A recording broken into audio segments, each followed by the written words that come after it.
Good morning, everyone. It's lovely to be here today and see all of your faces. My name is Samuel Suresh.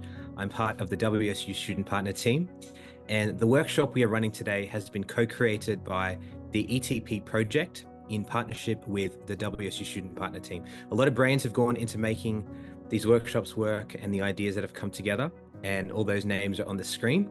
But the names that are highlighted in yellow are the individuals who will be speaking today. We've been working with ETP and wrestling with the problem of student disengagement. The Quilt data has pointed to it, staff and schools have alluded to it. It's a problem that universities even beyond Western are wrestling with. One of the things we did when we were working in this process was we went on campus to get a sense of what students felt like their learning experience was like in the classroom. And I thought we'd give you a glimpse into what they said.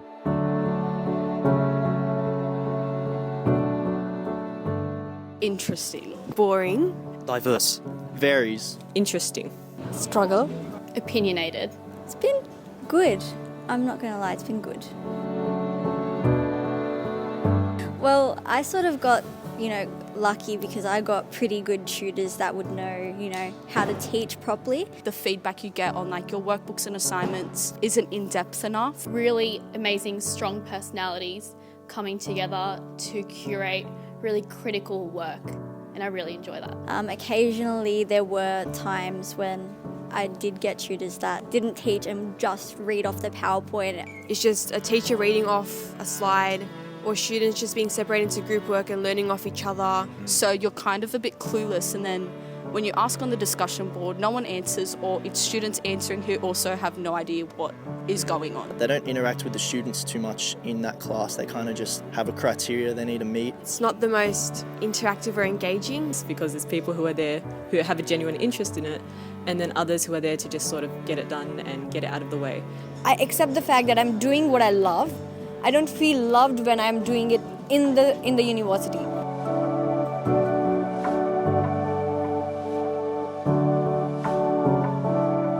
I would probably tell them to go a bit further because it actually feels like the tutor is trying as well. And, that makes students feel better and makes students feel much more reassured. I think students, well personally for myself, we love individual attention. Coming around to tables, telling us or asking us what we think of a question, what we think of a problem, really allows us to engage with teachers directly, and that interaction facilitates a more positive and opinionated learning environment. Try not to rush your teaching. I have no idea what's going on. I'm here to learn from you, not from the other students, and that's what I feel like I have to do sometimes, and those students don't know what's going on as well. So Implement more practical elements into your class. How you do that is actively engage the students. Obviously some people are shy, that's understandable, but just to engage them and invite them to speak up. Get along with your students. Don't think it's you versus them, but just think about that you're working with them. You both of you guys have a goal, and one is to teach and the other one is to learn. Maybe involve the students in example scenarios, bringing up students to the front of the class, role-playing something, or... Good tutors actually do that research, give us their personal, experience. They'll go further than, they'll actually create their slides. They'll go further to add on to slides that have already been made, which is really good. Know your stuff inside out, because I have had tutors who come into the class and say, I'm learning with you as we go, and then it sort of brings down the quality and the excitement of the class, because it's like, oh, but you're meant to be teaching us. On the other end, I've had tutors who really know this stuff, and when they know their stuff, the class is brilliant because they know exactly how to communicate what they want to say, and they also know how to cater that to the type of students in that class.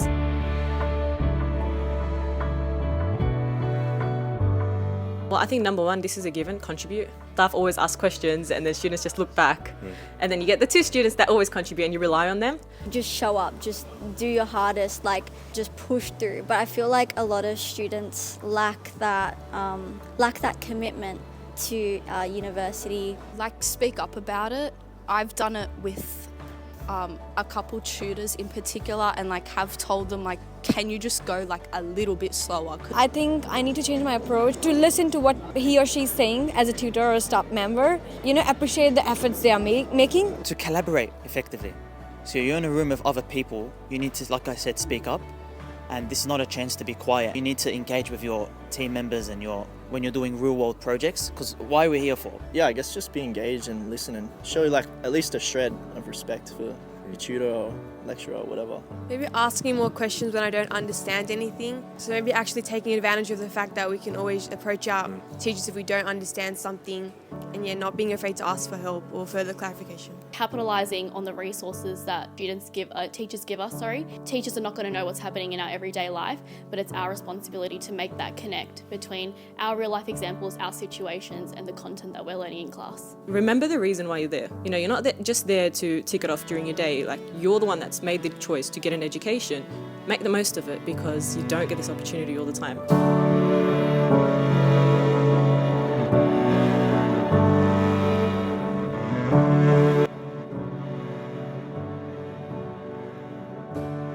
Found that video insightful. Very keen to hear your thoughts, so feel free to put them in the chat. The question to ask is, how do you make sense of a video like that? How do students help us make the shift from disengagement to engagement? A couple initial thoughts. Firstly, students' experiences vary depending on their degree, this particular subject, the particular tutors they have. Students' ability to articulate their experiences vary as well. While students may understand some of the symptoms of problems, they may lack understanding of the complexity of the entirety of the problem. And even the solutions that students will put forward, a lot of them sound like common sense, like know your stuff, connect with us. And so when we go about looking to engage students, we acknowledge that we can't just look to students in finding the solution that addresses this problem. But one thing that talking to students does is it brings life to the written feedback that we often read in our surveys, and allows us to add a level of humanity to it. And I think before we get into any of the strategies that we want to go into today, it's so important that we acknowledge that. It's so important to look at your students, to understand what they're wrestling with, and tailor the strategies according to that. I think the work we're doing sits in the liminal space between here and there, between where we are now, disengagement, and where we want to go, something that resembles an engaged learning experience. And it was out of asking the question of what is the shift between the two that the 5 Moments That Matter document was born. So this document was a result of throwing together student partners, staff members, the Quilt data, higher education research, staff concerns, throwing a bit of design and communication expertise in there, and seeing what happens when we wrestle with the problem of disengagement. And what happens is a lot of tension, a lot of contradiction. Different people have different views on what engagement is, what the problem is, what we should do about it. But overall, in engaging in this process, what we ended up with was something that was completely different to what we originally had in mind. In essence, what the 5 Moments That Matter document does is it takes that shift that we were talking about earlier, and I think it gives color to it. And it addresses different things that happen at different points or moments in the subject. So the first moment, which we'll get into, is about starting the semester. The second moment is about the expectations that are set for the student. The third moment is all about what happens when staff and students come together and encounter each other in the classroom. The fourth moment is about assessment. And the final moment is about ending the subject. And so one of the things I really want to do is give you guys an insight into these moments. And I'm going to call some of my student partner colleagues to help me in explaining what this is. And the first student partner that I am calling to the Zoom is Shri. Hi, Shri. Hi, Samuel.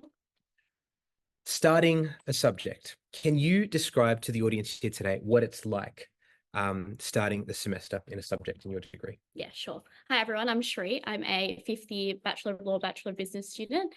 I think for a lot of students, particularly myself, the start of semester is a really exciting time for us. We're looking forward to a brand new slate, a new subject.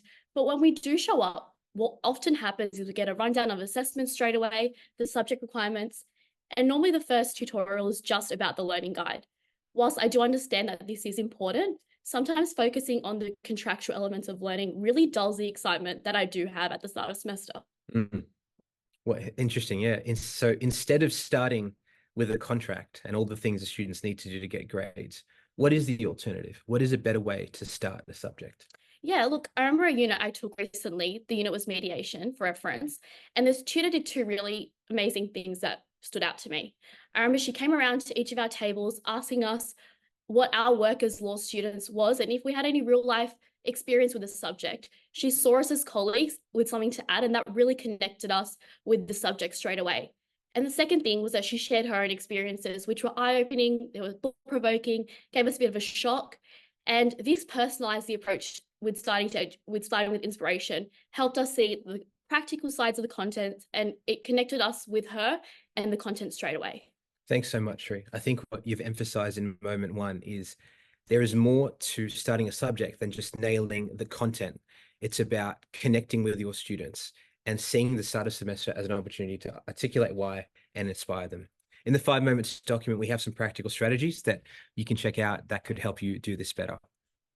Moment 2 is all about helping students own their learning. A question that I'd love to put in the chat is, as staff members, what do you need from your students to create better learning experiences? You'll notice that at the end of our video, we asked the students, what do you think students could be doing better? And I think what moment 2 is about is acknowledging that getting to engagement isn't just something that we rely on staff to do. There's a responsibility on students to show up and be engaged. And I think it's really interesting because when you actually talk to a staff member, it's really difficult to teach if your students are just on their phone or watching videos during class and not giving you their attention. And when you go through moment 2 in the document, one of the things that we have in our practical recommendations is articulate your expectations. Say, it's really hard for me to teach when you don't do your readings. It's really hard for me to show up and teach when you're on your phone and not giving me your attention. In order to learn, this is what I need. And realizing that students are capable of making a decision to own their learning. And I think moment 2 is about acknowledging that. Now, getting into moment number 3. Moment number 3 is all about the classroom. And often when we show up in the classroom is dead. So Etta, can you talk to us about how staff can take the dead classroom and bring the learning to life? Yes. Okay. So hi, everyone. My name is Edda and I'm a student partner. I am currently in my 3rd year of studying a Bachelor of Psychology honours. And to me, bringing the learning to life means inviting students to engage with the work in a more memorable or tangible form. So learning from slides can be helpful. However, I feel like that is only to an extent, because as students, we walk into a variety of different classrooms and they all resemble the same structure, which makes them feel kind of repetitive sometimes. So bringing the learning to life means personifying the content by giving it your own twist, embedding your own experiences and presenting it to students in a way that will be different or memorable. So I remember in one of my subjects last year called Human Learning, the tutor got a volunteer to stand in front of the crowd to demonstrate the concept of classical conditioning. And he brought with him a spray bottle which had water in it, and he used it to spray a student's face each time he'd say a certain word. And eventually he would stop spraying the student's face with water when he said the word, but the student would still flinch. So this was a unique and engaging way of demonstrating the concept to the classroom. And it has been now over a year since I attended that class. However, it stuck with me to this day because it's different from all of my other classroom experiences. And so, yeah, bringing the learning to life is not only amusing for us students, but I think it gives you as educators an opportunity to add a bit of your own personality or twist to the content you present to your students. Yeah. It's fascinating how just trying something different can actually make a difference to a student. I think a much better way of looking at a classroom is a place to show up, to look at your students and to experiment with. And I think that's what moment 3 is about. It goes into why does a classroom feel dead? It goes into how do you bring it to life? And there are some practical strategies here that you can look at. And it starts with who's in the room and getting to know your students. Now, getting into moment number 4. Moment number 4 is all about assessment, the bane of most students' existence. So Yana, can you talk to us about how students see assessment? Yeah, good morning, everyone. I'm Yana, and I'm doing a Bachelor of Social Science. And for a lot of students in my degree, assessments are often scary and associated with anxiety and stress and deadlines towards the end of the semester. And a lot of us just want to get through them to pass, and we just follow instructions and don't really take the time to think about them. So often it can feel like a task that just needs to be done. And a lot of my assessments so far have been just, reading a source and answering specific questions. There's no space for freedom of thought, no creative process, and no opportunity for creative inquiry.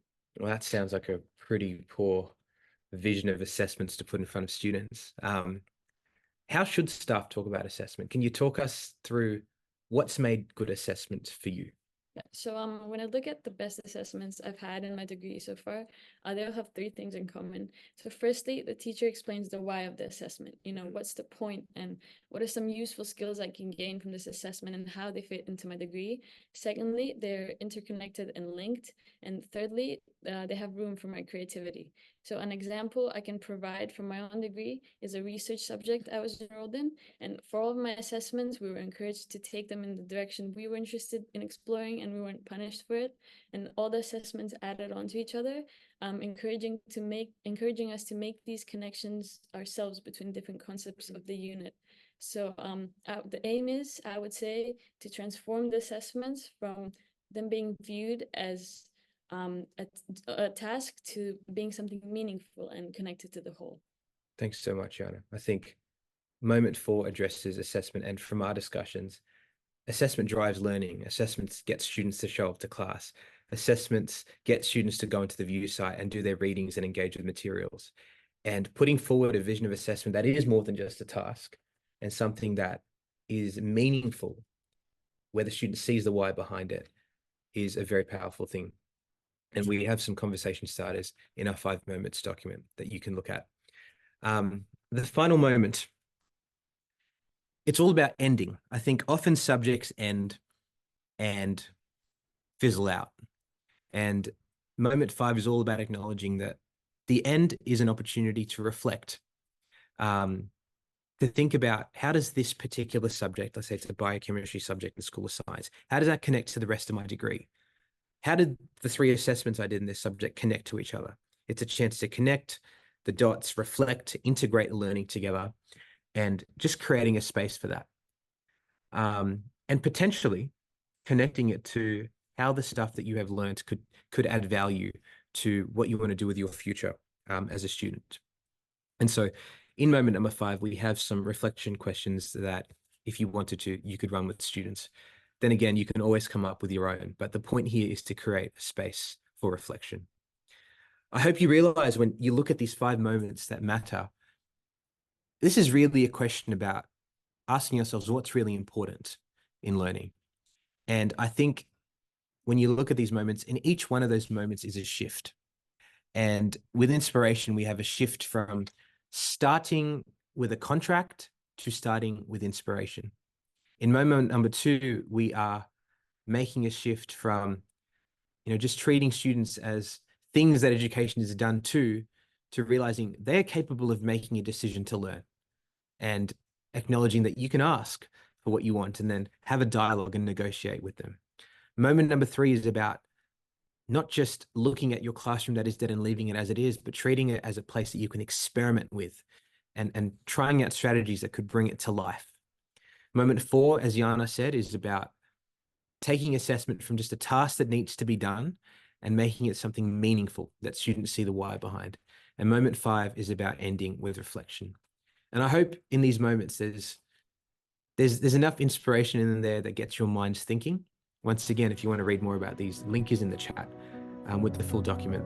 But now I'm going to hand it over to Raw, who's going to run us through an activity that we're going to do in breakout rooms where you get to apply your context to these 5 moments.